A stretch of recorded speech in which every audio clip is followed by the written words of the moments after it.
I can't find it online anywhere, but I need to know where that mall was that they were in because it looked amazing. And like teenage me desperately wants to go to that mall. It was like so like theme parky. Yes, I was like, this is the coolest mall I've ever seen. And I need to find out where it is in real life. So I don't know if anyone knows where this mall actually is. Please hit me up because I got to go there. I don't want to crush your dreams, but it is 2024 and that mall probably doesn't exist anymore. They had an elevator shaped like a rocket ship. Of course it still exists. Welcome, fellow Disney Channel babes, whether you're from the nostalgic 90s Or the awkward aughts. or you're giving Gen Z. We're glad that you're here. I'm Gabriella. And I'm Natalie, and this is the podcast where we rave And sometimes roast classic Disney Channel original movies. You're listening to Once Upon a DCOM. Hello, all of our Disney Channel loving friends. I'm Gabby. Welcome to Once Upon a DCOM, the podcast where we rave and sometimes roast our classic Disney Channel original movies. We're going down memory lane, talking about what holds up, what doesn't. I'm here with my friend Natalie. How you doing, Natalie? I'm so good. I'm really excited because today we're talking about a movie that I didn't even know existed, let alone was a Disney Channel original movie until last week. We're going to be talking about the movie You Wish! Exclamation point. Exclamation point. Very dramatic, very intense. Mm-hmm. So this movie came out in 2003, so it's not too super old. It was directed by Paul Hoen. Gabriella, that was 21 years ago. Shut up. No, it wasn't. That was like Yes, 15 years ago. No, sure wasn't. 21 years ago. Oy. You were 6 years old. No, 7 years old. Wait, Okay. 8 years old. How old were you? I was born in 95. Do the math. 8. I did math. 8. Good job, Natalie. Gold star for you. Yay, I got a gold star. Okay, so it's old, but all I'm saying is it's not as old as some of the ones from the 90s. I mean, it's like coming up on 2006. That's High School Musical. So, I don't know. Now All right, I'll give it to you. Anyways, it came out around the same time as The Dinosaurs. It was directed by Paul Hoen, who, let's just go through a quick list of some of the things that he's directed. Sabrina the Teenage Witch. You may know him from Luck of the Irish, which I cannot wait to cover in March. I freaking love that movie. And we've talked about this before, guys, but when we get to St. Patrick's Day, we're doing Luck of the Irish that week. Like, I don't care what the randomizer says, that's what we're doing. Yeah, we have to. So he also directed Jump In, Camp Rock so good. 2. So good. Let It Shine, which is a great, more modern one. Never seen it. And here we go, Zombies! My fave. Well, not my fave, but it's up there. Wow. Homie, he's got quite a range. That is a couple of a long list of DCOMs and other movies he's directed and TV shows, so he's done a lot. Well, good for him. Other things about this movie, it was actually filmed in New Zealand, which is really cool. And one of the lead girls who plays the cheerleader girlfriend, she's actually from New Zealand. So that's kind of cool. Oh, fun. Question, you might not know the answer. Was the dad actor from New Zealand? Because every once in a while, his accent was not quite American. That actually makes a lot of sense. I don't know the answer. Let me look it up. I will say I thought his voice was weird. It never checked for me that like he has an accent that's not working. Right. It was like every few scenes I was like, bro, I think your accent changed. I just thought he was that weird, but that actually makes way more sense. Could be. We're going to get into that later for sure. The parents in this movie were unrealistic and weird and cringy. In both universes. I think they were slightly better in the Wish universe, actually. Really? Yeah. Oh my gosh, you were right. I looked it up. Peter Feeney is heralded as one of New Zealand's most powerful and respected film stars. With a career spanning across stage, television, and film, his commanding presence and exceptional okay, he wrote this. This is his IMDb description. I'm sure he's a lovely guy, and honestly, I don't think he's a bad actor. There was just several times where I was like, bro is not American. Natalie, I'm gonna die. His picture is of him petting a goat with an extremely serious expression. Oh, he's my new favorite. This is my new favorite actor, everyone. Peter Feeney. Mr. Feeney! Feeney! Finna, finna, finna. I freaking love Eric. Eric is my favorite character on Boy Meets World. If you have no idea what we're talking about, everybody needs to go watch Boy Meets World, obviously. When are we doing the DCOM, not DCOM, my date with the president's daughter? Tomorrow. Are you free? Yep, I'm down. Let's do it. Done. Finny. This episode is already as off the rails as the movie is. Just feeling a little bit of the chaotic energy today. I didn't sleep much. I don't know about you, but here we go. Movie recap. Movie recap. Tell us what happened, if you can even condense it down to less than an hour. Well, here's the thing. This recap could be 3 sentences or it could be 3 pages. So I'm going to try and land somewhere in the middle. I feel like this is every week where, like, the recap should have been short, but guess what? It's not. Here we go. The movie follows high schooler Alex and his younger brother Stevie. While it's clear that Alex and Stevie love each other, Alex's life is always being complicated, I guess you could say, by his brother's antics, whether that is him bringing home a turkey for a pet instead of a dog, or getting Alex into trouble over something that he didn't do, or borrowing his stuff and ruining it, just, little brother things. And Alex kind of thinks that everything that goes wrong in his life is directly related to Stevie's interference. So one day, Alex is watching his little brother while hanging out with his friend at the mall. And I say watching, like, very loosely here. Basically, he tells him to sit on a bench and not move for several hours and then forgets about him. So watching is a loose term. And gives him 6 gallons of fries to eat, which he Gallons? consumes in, You like... calculate fries in gallons? Did you see the bags? They were larger than milk gallons for sure. And there was more than 5 of them. Yeah. He screwed up. He did not do a good job watching his brother. Which is then proven because Stevie wanders off and he runs into an eccentric coin collector named Larry, who gives him a magical coin.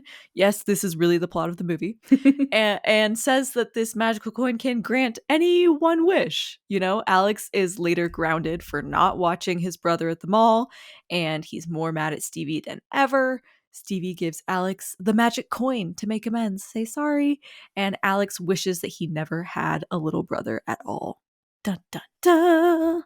Ba-ba-ba. The next morning, Alex wakes up to find that his wish has come true. His brother is no longer in existence, and Alex's life is drastically different. He is now the most popular kid in school. He is the star quarterback on the football team. He's dating the cheerleader, Fiona, who's kind of a jerk, but he has had a crush on her forever because she's pretty and blonde. And this new life seems to be everything that Alex has ever wanted. And it seems that Stevie actually does exist in this new universe, but not as Alex's brother. He is a famous child actor named Terrence Russell McCormick, who stars on this hit TV show called Where's Stevie?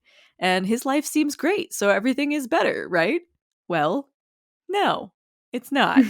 Because Alex starts to notice that things aren't as great as they seem. For one, his relationship with Fiona feels very shallow. She's more interested in social status and being mean to people than in him as a person. His oldest best friend, Abby, who's, always been there for him, doesn't remember their friendship at all and thinks that he's this huge jerk.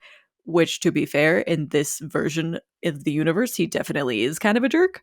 So she's not wrong. Alex starts to realize that his life is incomplete without his little brother. Popularity and success are not fulfilling. And his parents are career obsessed and they never have time to dedicate to the family.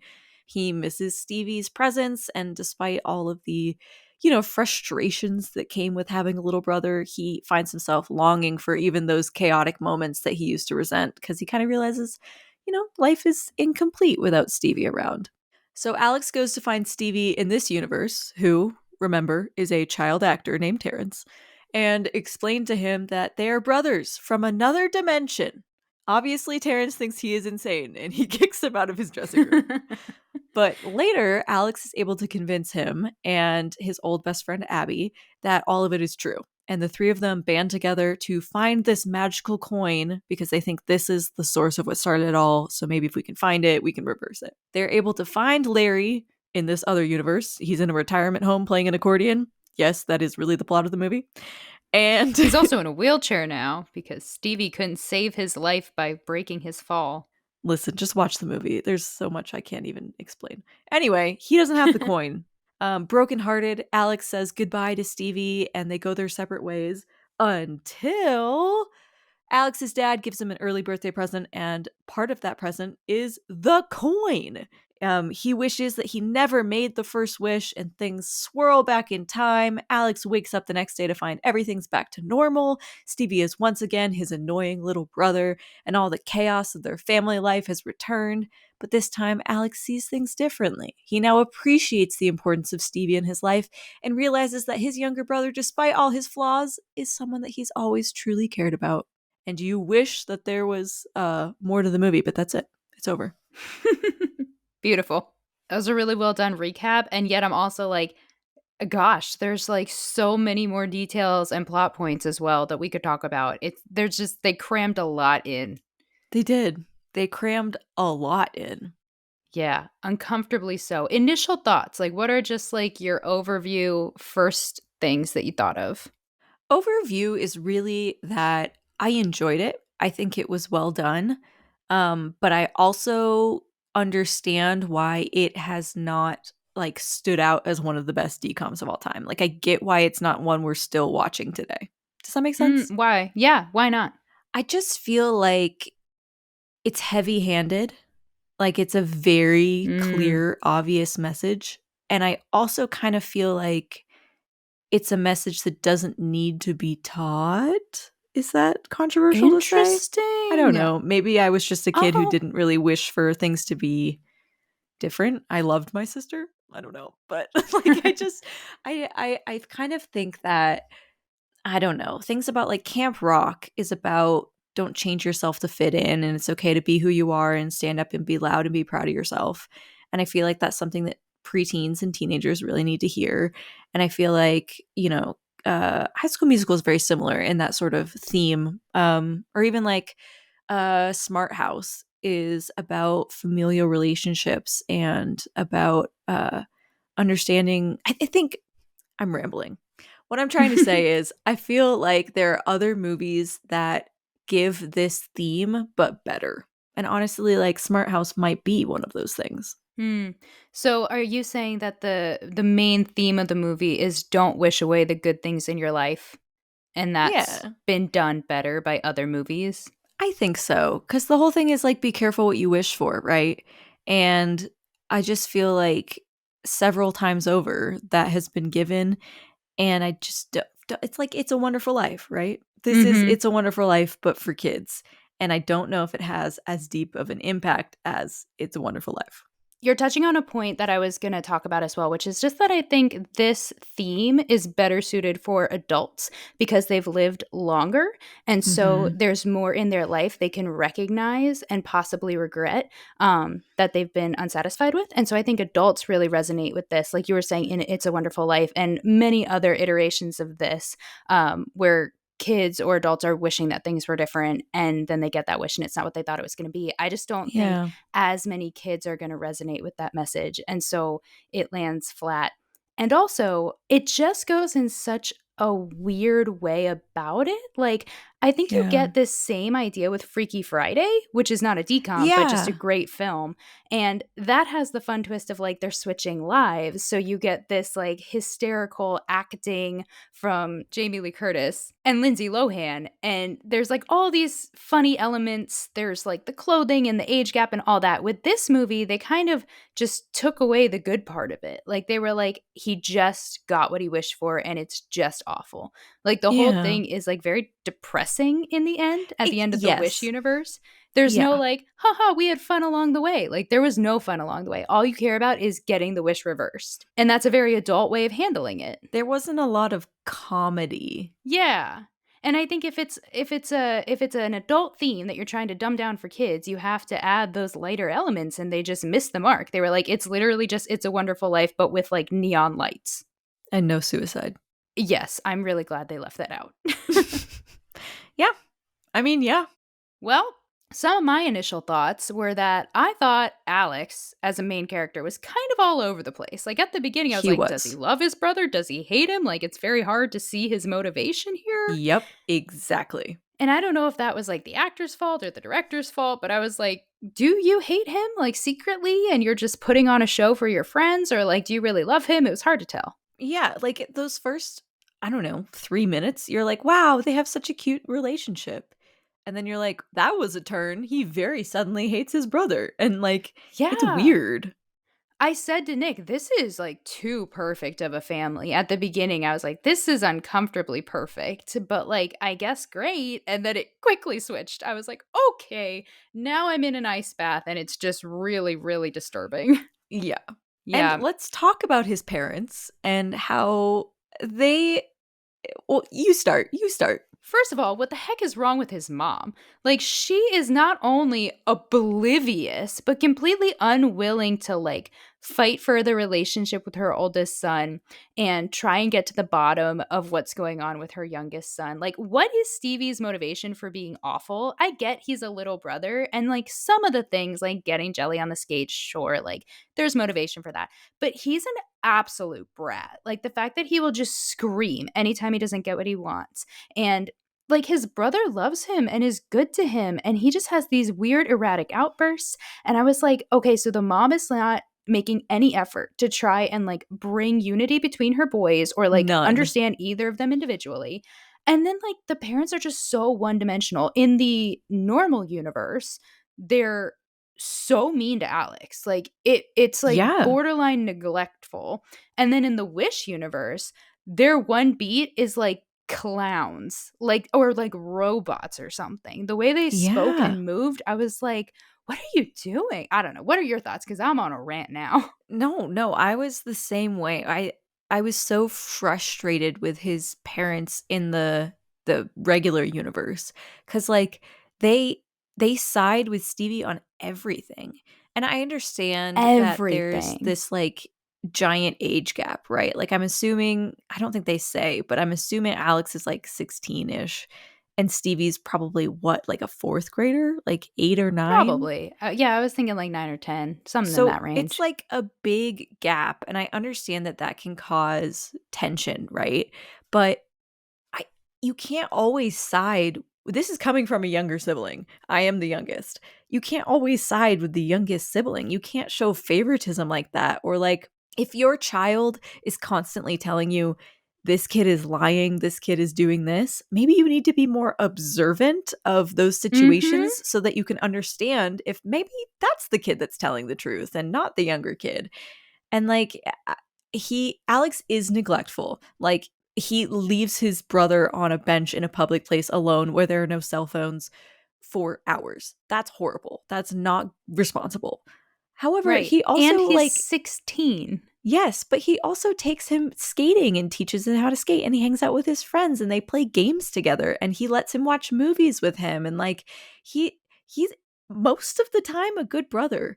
And so I feel like the time that he wants to go to the mall with his friends to do coin collecting because that's his major hobby that apparently is a reckless hobby or something, I feel like they should be able to hire a babysitter for that. I don't know. I just felt like they were so disrespectful of their older son. I agree. Yeah. And maybe saying that they were neglectful is a step too far, but they definitely Yeah. disregard him in every way. They disregard his Yes. emotions and feelings. They disregard his need for autonomy and freedom with his friends. Like they treat him like he's also 10.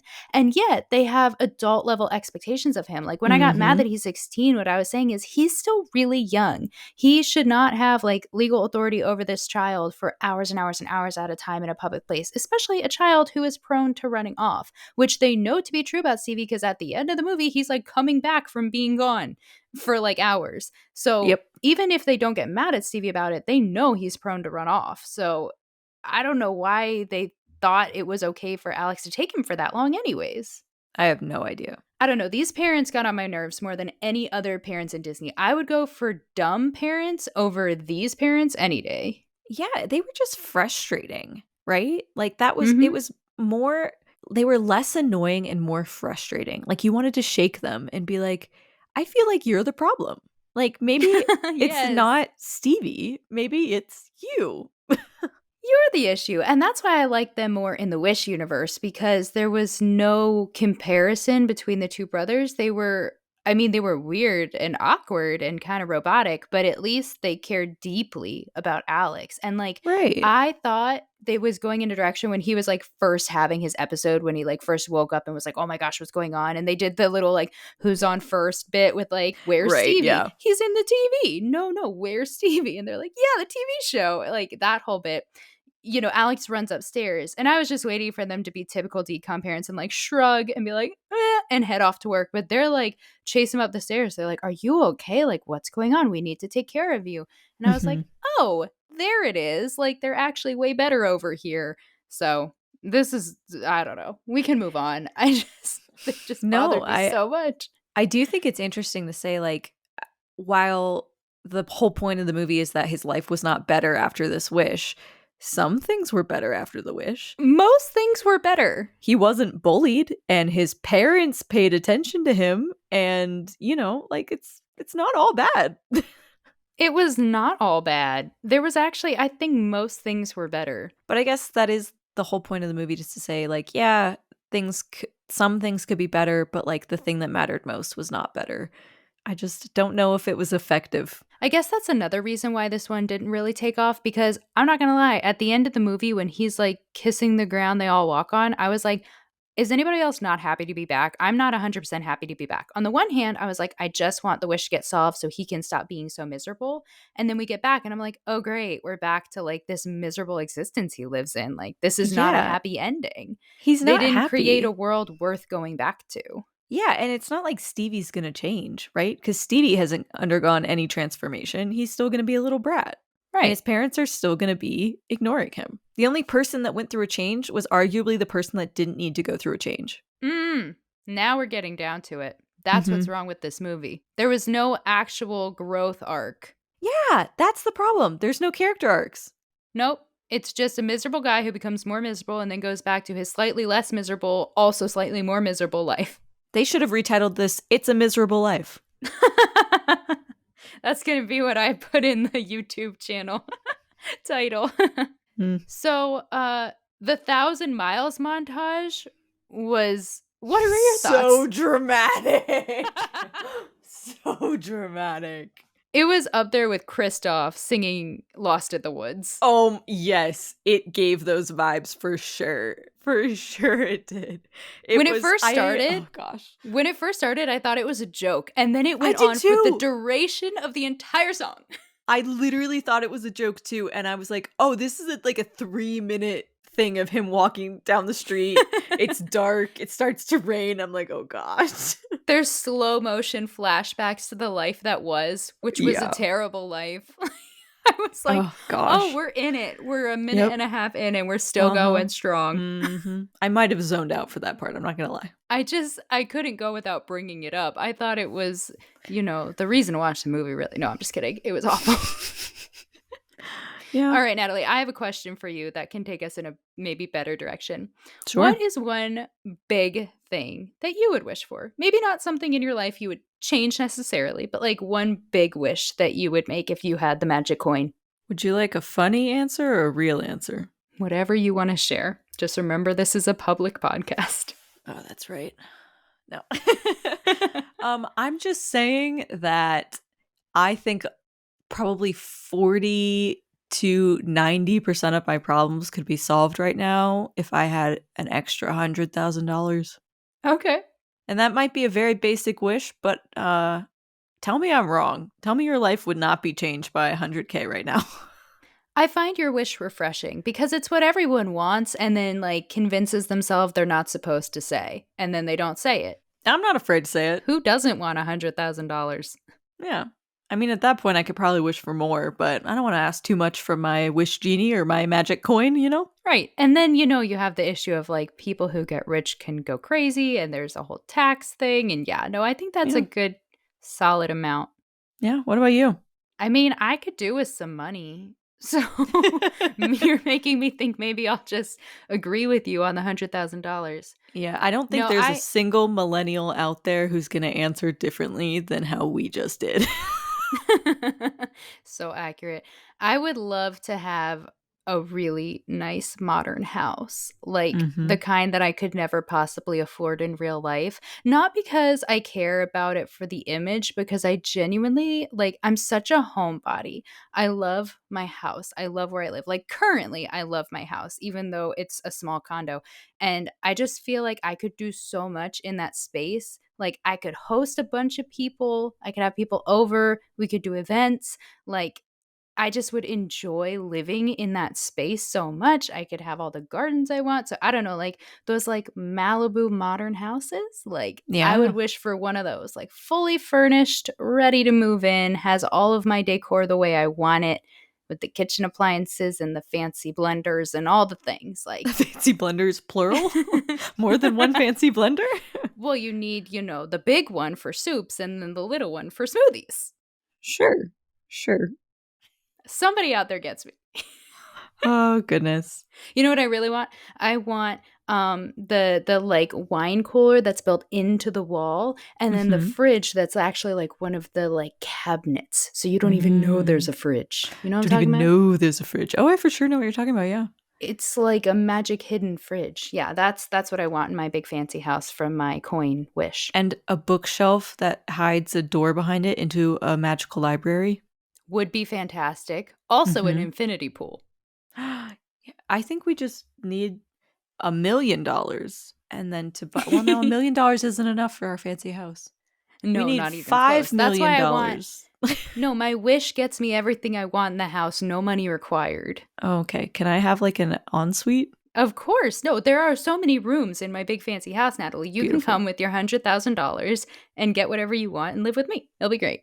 Perfect. I love it. And then we can have a studio in the house for the podcast. Ah, amazing. All of our problems were solved. See, Alex, take notes. Yeah, why are you wishing to not have a brother? You could have wished for $100,000. And in 2003, that would have been worth even more. You know what else he could have wished for? To be better at football or be popular or like wish Yeah. away the bad things that Alex did. Don't wish away the kid. He could have wished for stronger self-confidence or Better hair. I not gonna lie, kind of liked his hair. I actually agree. And so did he. He was even like, my hair was better in the real world. Yes, that did make me laugh. That one nugget of funny. Yeah. Oh my gosh, the funny pancakes. The one redeeming quality of his dad is that he makes funny pancakes every Saturday. I don't even know if that's a redeeming quality. Oh my gosh, another example of how crazy the mom was. This is a perfect example of what I was trying to say when I said she was robotic. When she's like, I know what'll make you feel better. A pop-up tart. A pop-up tart. Also, what is a pop-up tart? A pop-up tart? Just say Pop-Tart or just say strudel or pop-up tart. A pop-up tart? I was like weirdly enraged by that. I was like, what are you even saying? That's not a thing. A pop-up tart? That's not a thing. I'm guessing they couldn't use the brand. Well, I know why, but why Pop-Tarts. couldn't they say a waffle, a frozen waffle, or a strudel? Why do you have to say a pop-up tart? I don't know why this bothers me so much, but it literally makes me so upset. What is a pop-up tart? Well, it's like a pastry and it has frosting on it and you put it in I know what it is. I know what it is. I know what it is. All right, we're moving on. You know what you need, Natalie? You know what you need? A pop-up Don't you tart. dare say it. Public opinion. Get ready. I'm so ready for the public opinion. I hope there's enough that they just trashed it. Honestly, a lot of people spoke very positively about this film. What was good about it? The more we talk, the less I like. I mean, you're not wrong. Okay, so the tomato meter does not exist. There were only 2 critic ratings, and as we have learned, you need at least 5 or 6 in order to have a tomato meter, so Yeah, sure. 1 does not exist. This is not shocking to me. Audience rating, 47%. Yep. Yeah, about where I thought it would be. Audience knew what's up. Yeah.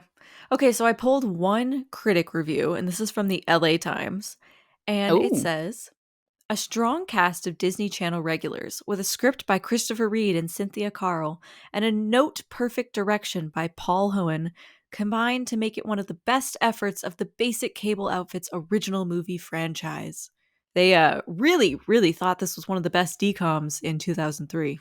Clearly, they had a pop-up tart for breakfast. Okay, yeah, if you bring up the pop-up tart one more time, I'm going to shut my microphone off. This episode is brought to you by pop-up tarts. Oh my gosh. Okay. And the audience had opinions. One person said, a very well-made film. Just hold on to that for a moment. A very well-made film that has charisma, heart, and humor. The plot is simple, but the complexity is added by the acting performances and dialogue.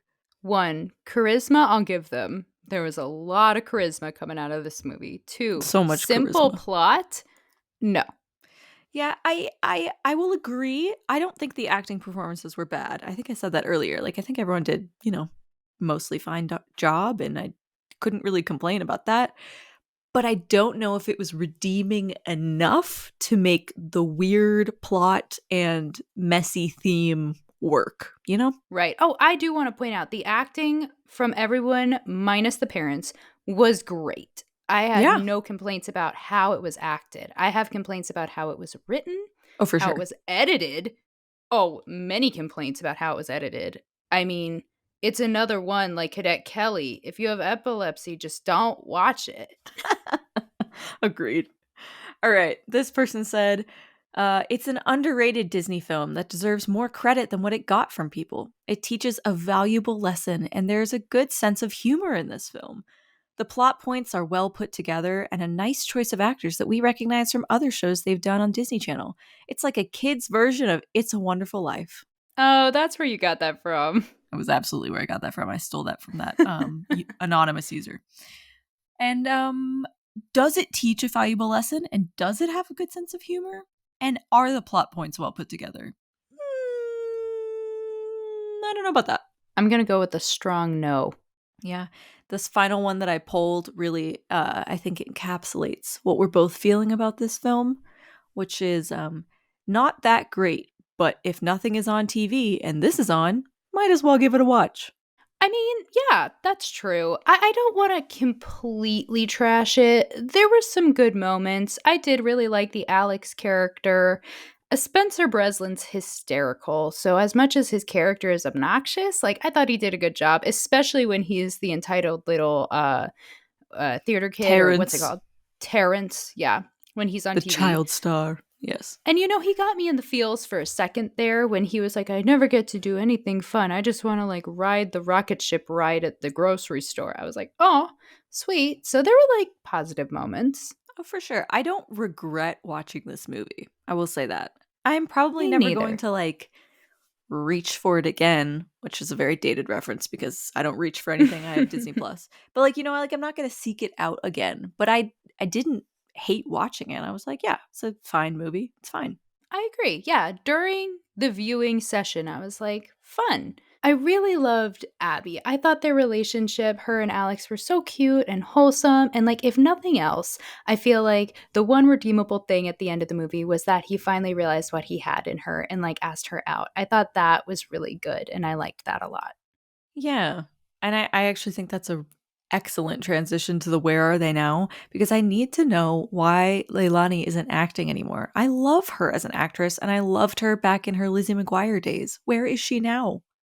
Well, I don't want you to be too disappointed. I'm gonna be disappointed. I'm gonna be. Well, I already just know. maybe be disappointed in my research. I didn't find any reason in particular that she's not acting anymore. I mean, she did a couple Really? small roles here and there for a couple years. I learned in my research that she was Kate the orphan in the 1999 Disney version of Annie, which made me very happy because I was like, I knew her from somewhere. That's so But cute. yeah, I don't have like a reason for you. Like her Instagram is private. There's like no news on her in recent years. It was not on any of her pages online. So I don't know why she stopped acting. What I can tell you is that there is a book. I don't know if you know about this book. I didn't. Called Disney High: The Untold Story of the Rise and Fall of Disney Channel's Tween Empire. Have you heard of it?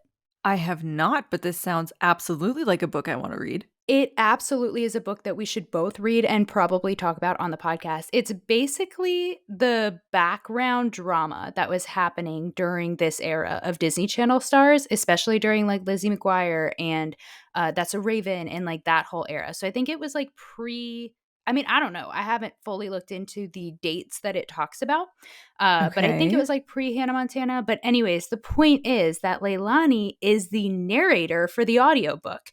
And it goes into a lot of detail about what happened during the Lizzie McGuire show. And apparently, there was some real animosity between her and Hilary Duff. Evidently, I mean, I haven't done a ton of research. I haven't read the book yet, but it's Okay. interesting to have her be the narrator because she's talking about her own real life drama. So that's actually, she just did that like this past year. So that's brand new. Oh, okay. Yeah, it I'm was released in so 2024, I interested. believe, or published. Okay. Okay, well, tell me Um, about everyone else. yeah, so the only other two I really looked up were AJ Trouth, who was Alex, and Spencer Breslin, who was what was the little brother again? Stevie. Stevie. He's clearly very memorable. Well, so I'll go with him first. Spencer Breslin kept acting for a while, but not as heavily. Some things you may have forgotten he was in post jumpin'. This movie has got me spinning. Post You Wish, The Santa Claus 2, Raising Helen, Princess Diaries 2. He was Jacques. Can I blow in your ear? Can you reach it? And he's just like, and No. and the Shaggy Dog. He was in that movie as well. Yeah. I have to say, I would be remiss. Is that the right word? I don't know. I would be very sad if I did not point out my favorite of his films, which Mm. is without a doubt The Cat in the Hat. Ah, yes. Okay, so I looked him up on Instagram. His Instagram frightened me. He seems to be living a normal frat boy life of some kind. Frat boy life? I don't know, not really frat boy. He was in Okay, a wait, hold up. lot I of gotta look this up right bars. now. There's many tattoos. I don't know. Did not seem like a celebrity type person. But his like bio has something about being like the sexy kid from The Cat in the Hat or something like I'm that. sorry, what? Okay, what's his Look it name up. again? Correct me if I'm wrong. I'm pretty sure it says something like that. What's his name? Spencer Breslin? Mm-hmm. Maybe he said dirty. Naughty boy from Cat in the Hat. That's the one. Oh no.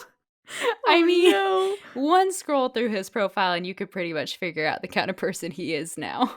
Yeah, we probably wouldn't be friends. Oh, he looks like a certain type of person. Your I'm sorry. face. I'm For those of you who consumed. can't see, I'm sorry. since you guys can't see, Natalie is grimacing in a very uncomfortable manner. Yeah, this entire Instagram page is making me very uncomfortable. I got a little queasy. Oh, he has a tattoo that says naughty boy. And he's got an S tattooed on his finger. Yeah, I'm done with that now. Tell me about AJ. You would be friends with AJ, so he continued acting in some small roles. Not too much that he did on and off. But as far as I can tell from his Instagram, he lives a mostly normal life alongside his golden retriever, Uh, Govinda. I'm sorry, what? Let me try again. Govinda, Govinda. Govinda. I love I'm her. hoping this puppy's still alive because the last time he posted was like 2003. And he or she, I think it's a he, was in the picture. 2003? That's That wrong. dog's dead. That dog is dead. 2023. Okay, that's different. The year this movie came out. It's like that dog is like 25 years old. I'm sorry. My notes have 2003 at the top. I saw it. No, Oh 2023 my he God. posted about this dog. The oldest dog that's ever lived. Also, Instagram wasn't around then. Oh goodness. Well, good for him. I do love that actor. I think he's so much fun. I love him in the Even Stevens movie, which we will eventually do it. I'm very excited for it. Yes. That's Agreed. one of my like favorite ones that I always forget is a DCOM. I mean, I don't forget it's a DCOM, but I do like that one. I probably haven't seen that since it came out in 2005, 7? I don't know. I watch it yearly. Do you? I do, just because I will like randomly remember it exists and be like, oh, I need to watch that today or like this coming weekend. And I'll just sit down and enjoy it. I just looked it up. 2003. So he was kind of doing a whole thing during this He year. was. Very, very busy man. So, in conclusion, they're not doing much. Sorry, guys. No lawyers this week. Ah, man. What are we watching next week? Maybe we'll get some real hot shots for that movie. I know. I am glad that we watched this movie, you know? Like, I think it was fun. Again, I see why it's not necessarily like iconic like some of the other ones. But, you know, I do wonder if this is any of our listeners' favorite DCOM. Like, I'm curious. I'm curious too. Or Let even us if know. they've just like seen it before and like knew of it when we brought it up, got excited. And if so, like, did you rewatch it and were you disappointed? Because you should be. Oh. Hot take. I'm just kidding. If you love this movie, to each their own, good for you. All right, before we go, we need to select which DCOM we will be watching and reviewing next week. So every single week, we randomly select a new Disney Channel original movie from our massive list of all of the DCOMs that have ever existed. And I have my random generator open. Gabby, are you ready? Woo! I'm so excited. Let's find out what we're gonna watch. Woo, woo. I've really missed having so many options. Oh, I'm actually excited. Okay. What is it? Yay! We're going to be watching, know. yes, from 2005, Kim Possible movie, So the Drama. Ooh, that's animated, right? Yeah. Okay, I've never seen it. Did you watch Kim Possible though? I did watch Kim Possible. Okay, This is not another Lizzie McGuire thing. Yes. Oh, I'm so excited. I actually really love this movie. Ron, I kind of married Ron. I don't know. Oh my gosh, you did. Yeah, I did. You really did. My husband chases a lot like Ron Stoppable. And I'm a little bit like Kim Possible now that I think about it. I could see it. Who's the voice actor for Ron? I feel like I love the voice actor, but I can't remember now who it is. It's the guy who plays Finny.